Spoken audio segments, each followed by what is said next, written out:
Assalamualaikum warahmatullahi wabarakatuh. My name is Radina binti Khairudin, and today my group members and I are going to present the benefits of insurance. So before we start our presentation, first of all, I will be introducing myself and my group members. My name is Radina binti Khairudin. The next member is Siti Syamin Karmila binti Muhammad Hassan, Haslidia Hafiza, Muhammad Aiman Hakim, and Muhammad Raihan bin Rusli. Hi, Assalamualaikum to Sir Shafiz. I am Syamin Karmila as a first presenter, and I will explain about what is insurance. Insurance is an agreement whereby a group of individuals facing a similar risk that can be shared the fortuitous losses of the unlucky few by the transfer of such risk to the insurer who agrees to compensate the losses. Operation of insurance have three types, which is premium, common pool, and loss. Premium is contribution from many insured. Common pool is based on the successful application of the law of large number, while losses pay losses that suffered by a few insured. All the contribution from insured will be pooled together in a common pool and will be used to pay losses that suffer by the unlucky few. Now, I will start with the functions of insurance. There are three functions of insurance, which are primary function, secondary function, and indirect functions. We will explain to you function by functions in the next slide. Assalamualaikum warahmatullahi wabarakatuh. My name is Muhammad Aiman Hakim bin Fazil, and now I'm going to continue with the next slide, which is the primary function of insurance. Primary function of insurance is to act as a risk transfer mechanism. So, it is an act where the insured, in exchange for protections, pay a sum of premium to the insurance company and transfer the responsibility of loss and damage to the insurer. Without insurance, individuals or organizations have to cope with risk, but through insurance, they are able to substitute a known cause for an unknown event. Next, secondary function of insurance.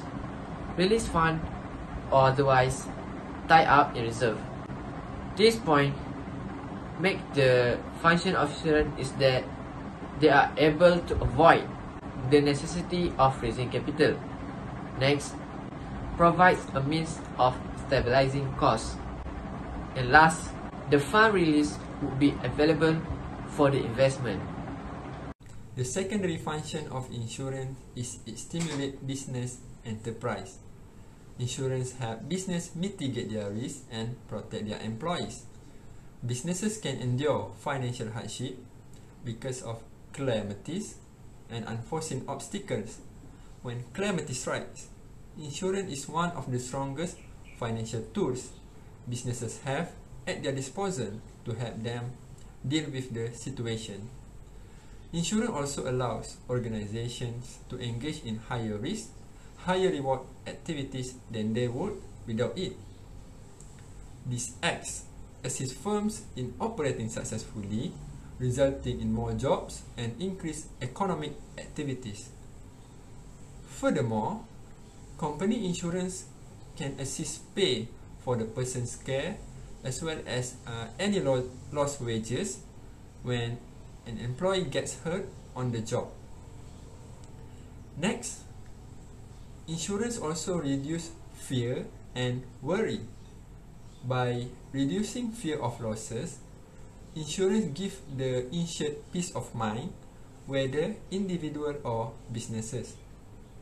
This boosts confidence in an individual or business organizations to plan ahead their economic activities without any worries. Reduced loss is when the insurer creates links and help a person's institution or companies in preventing, reducing, and protecting the losses by through their action and recommendation in rating survey, inspection, and salvage activity. The insurers will give recommendation in handling the case because they have an experience. Next is encourage saving. This insurance also can be a safe way, especially in the case of endowment insurance. This type of insurance contract is a protective savings that provides compensation for individuals in case anything happens, such as death or case involving permanent disability. The last point for secondary functions is offer social benefits. Insurance serves society indirectly through compensation provided by insurers to insured, lowering the cost of social services. For example, if a factory was damaged by fire, the workers may be out of job if the firm was insurance.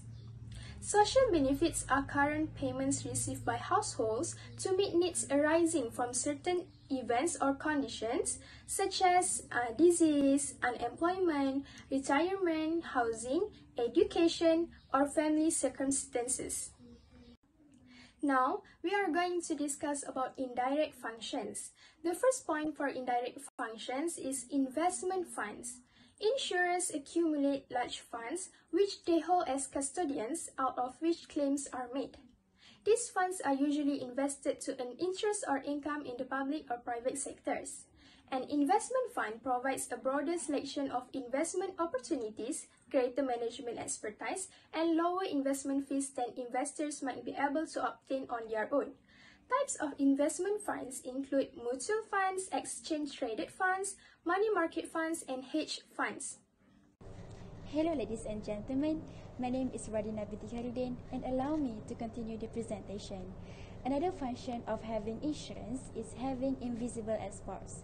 Invisible exports can be defined as services sold to a foreign country. It doesn't have a tangible physical presence. The trading process, either exporting or importing visible and invisible goods, helps a country to access more consumers and larger market opportunities. Thus, insurance acts as the invisible export to one's country.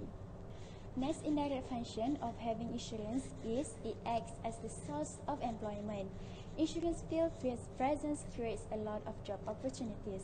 For example, underwriter, claim officer, and loss adjuster. Not to forget, the sales agent and customer service representatives are under job scope of insurance.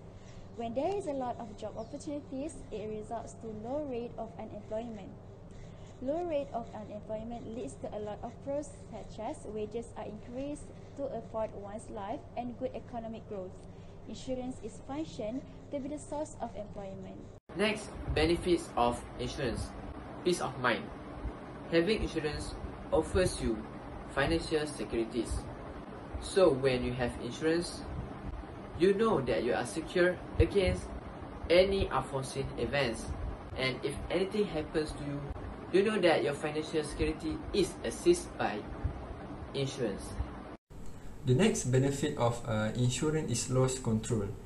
So, loss control is a risk management strategy aimed at reducing the possibility of an insurance policy being used to make a claim. So, it is an assessment or recommendations made by the insurer to the insured before providing coverage.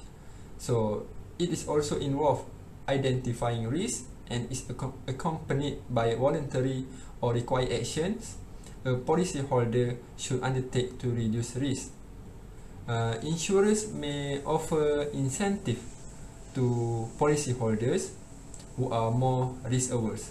It means that they are aware of the risk. For example, by reducing the premium if the insured meets certain criteria. Insurers also may require the policyholders or insured to take some action to reduce the risk. For example, they may require the installation of a security system to limit the risk of theft. So, basically, loss control benefits both insurance companies and policyholders, where the insured benefit from lower premiums while the insurers may be able to save money by not having to pay the claims. Mostly, people in society are exposed to a variety of personal risks such as accidental death, employment, disability, and so on. Such occurrence cause a serious financial problem for the individuals and his dependents. In such case, insurance is regarded as an effective means of mitigating such as social problem. In this case, insurance provides financial compensation for losses incurred because of such events. The fourth point for the benefits of insurance is the investment funds. Insurance firms have vast sums of money at their disposal. This occurs because there is a time lag between the receipt of a premium and the payment of a claim. A premium may be paid in January, but a claim may not be made until December, if at all. This money is in the hands of the insurer, who can invest it. In reality, an insurer will hold all of the insured's accrued premiums over a lengthy period of time. Benefits of insurance: invisible earnings. Earnings can be divided into two categories, which are visible and invisible earnings. These earnings are received from the trade transactions, either visible or invisible exports. However, the exporting and importing process must have balancing adjustment so that a country will enjoy more surplus rather than deficit. Invisible trades such as trading in tourism, banking, and insurance helps the country to earn more visible earnings, which leads to more surplus rather than deficit. So, the conclusion is, insurance is the risk transfer mechanism made by the company or individual to mitigate their risk against potential losses or uncertainty. And insurance is vital for the insured as it acts as a financial tool of protection during losses. And we all know that without insurance, an individual or company must bear all the financial burdens if any losses happen, and this lead to financial crisis and bankruptcy. So that's all from us. Thank you.